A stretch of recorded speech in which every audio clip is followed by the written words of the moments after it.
Fala pessoal do sexto ano, tudo bem com vocês?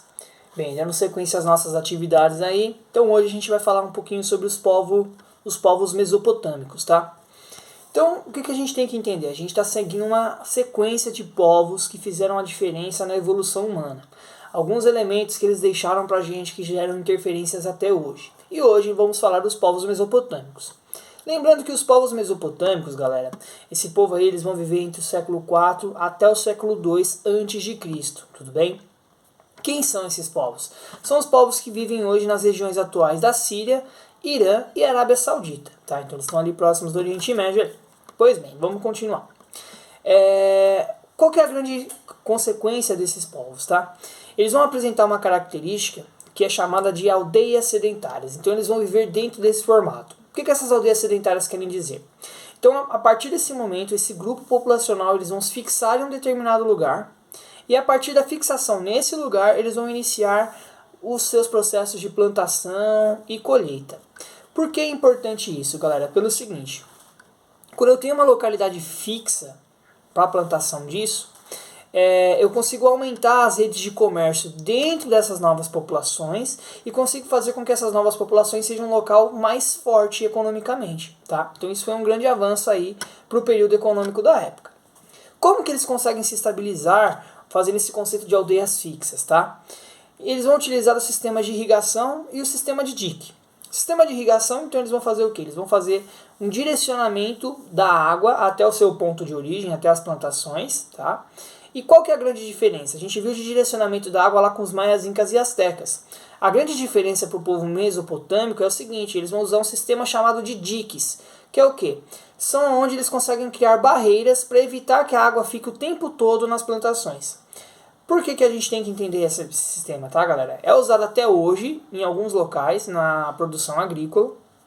E esse sistema de diques impedia, por exemplo, que as plantações não produzissem por estarem sendo afogadas, vamos dizer assim, com muita água, tá?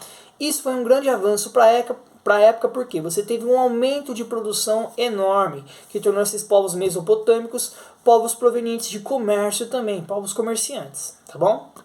Bem, na questão familiar, os povos mesopotâmicos eles trabalhavam com dois tipos de família. O primeiro uma família nuclear, no qual era composta por pai, mãe e filhos, a família básica, tá? E é outro tipo de família que era o mais comum, que era a família alargada. O que isso quer dizer? Esse conceito de família alargada ela vai se aplicar na seguinte lógica. Você vai ter o pai, mãe, filhos e agregados. Esses agregados podem ser membros da família mais distante ou então pessoas de confiança.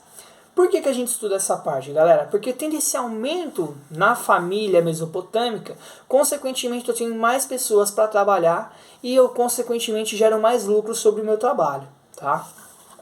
Isso é importante a gente entender também. Fora o trabalho na agrícola, você vai ter a presença de artesãos. E esses artesãos, o ponto principal, são, além de fazer produtos, é de ensinar técnicas de produção para outros mesopotâmicos. Então aqui a gente tem uma transferência do conhecimento. Isso é muito importante, por qual razão? Dessa forma eles vão manter o artesanato sempre funcional, sempre presente e teoricamente vai se tornar uma aldeia extremamente produtiva. Tudo bem? Bem, continuando então, a gente vai entender a lógica política. Como que o povo mesopotâmico trabalhava a política? Então dentro da área política eles trabalhavam com a lógica de monarquias hereditárias. O que é isso? O que isso quer dizer? Monarquia hereditária, lembrando, vamos dividir em duas partes. Monarquia. Toda vez que a gente ouvir a palavra monarquia, a gente está falando de um poder no qual quem está no comando é o rei, o monarca, certo? Hereditária. Hereditária é algo que passa de pai para filho. Então, consequentemente, uma monarquia hereditária é um poder do rei que é passado de pai para filho. Ou seja, o rei vem a falecer, quem assume é seu filho. O rei vem a falecer, não tem filhos, vai assumir o homem mais próximo. Então, se ele não tem filhos, vai assumir um tio desse rei, certo? Ou seja, aqui a gente tem uma lógica de sociedade machista, mas que o poder não sai das mãos da mesma família. Tá? Então, uma monarquia hereditária é uma monarquia, um poder de rei que passa de família para família. Tudo bem? Vamos lá. Outro ponto importante também. A gente já tem a noção política, né? A gente sabe como é que esses caras vivem. E esse povo em relação ao rei, como é que eles vivem, como é que funciona. Então a gente tem que entender o seguinte, que apesar de gerar muitos produtos, de ter uma produção muito elevada, o pessoal mesopotâmico, o povão em si, não era rico. Então eles trabalhavam no sistema chamado de servidão coletiva, ou seja, eles trabalhavam nas terras desses reis e em troca do trabalho nas terras e em troca dos impostos, eles davam ou a sua parte da sua produção ou então sua força de trabalho.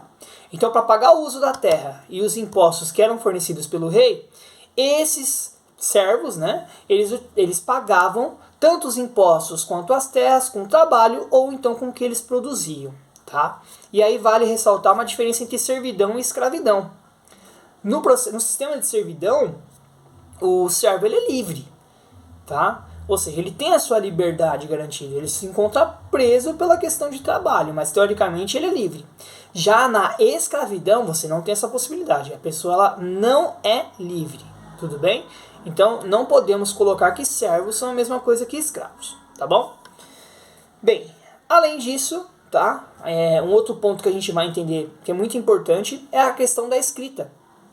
Os povos mesopotâmicos eles vão se iniciar com um processo chamado de escrita sumérica, tá? Consequentemente, aí você pode ver até em alguns filmes mais antigos, principalmente que trata sobre o Egito Antigo, algumas coisas assim, vão falar que determinados povos escrevem em sumério e assim por diante. Então, é derivado desses povos aqui. O sistema de escrita deles é conhecido como escrita cuneiforme. O que é isso? Então eles usam um objeto muito parecido com o estilete, que nós conhecemos hoje, chamado de cunha. Essa cunha, ela servia para registrar os escritos que eles colocavam. Como é que funcionava isso aí? Tinha papel na época? Não, eles não usavam papel. Eles usavam o quê? Eles usavam tábuas de argila, barro. Então essas tábuas de argila frescas, eles iam lá, registravam com essa cunha os símbolos que representavam uma escrita, um exemplo até que a gente citou a escrita suméria, e depois de secar essas tábuas, eles divulgavam elas, deixavam em locais expostos para colocar leis, regras, entre outras coisas. Vale ressaltar que um ponto principal é que dos povos mesopotâmicos eles valorizam muito a questão da história oral. O que isso quer dizer? A história dita pessoalmente, a história falada, tá? E para finalizar, acho que a maior influência que exerce hoje, tá, do povo mesopotâmico é a questão do Código de Hammurabi. O Código de Hammurabi basicamente eram as leis que os povos mesopotâmicos criavam. E o conceito básico do Código de Hammurabi é um ditado que até muitos dizem que é o tal do olho por olho, dente por dente. Foi criado por eles. O que isso quer dizer? Então, se alguém faz uma ação ruim para você, que te gera um prejuízo, você tem o direito que essa pessoa sofra da mesma ação.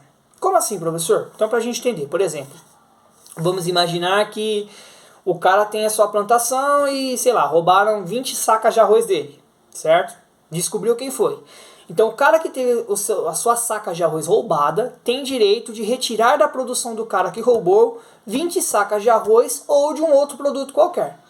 Ou seja, então o prejuízo gerado para um vai ser o prejuízo gerado para outro também. E o que isso tem a ver com atualmente? A gente tem o senso de igualdade nas leis. Então a lei aplicada a um se aplica a outro também. Hoje em dia a gente tem essa questão, tá? Essa lógica, essa ideia veio surgindo aí dos povos mesopotâmicos. Espero que vocês tenham entendido, galera. Forte abraço, fiquem com Deus e até a próxima.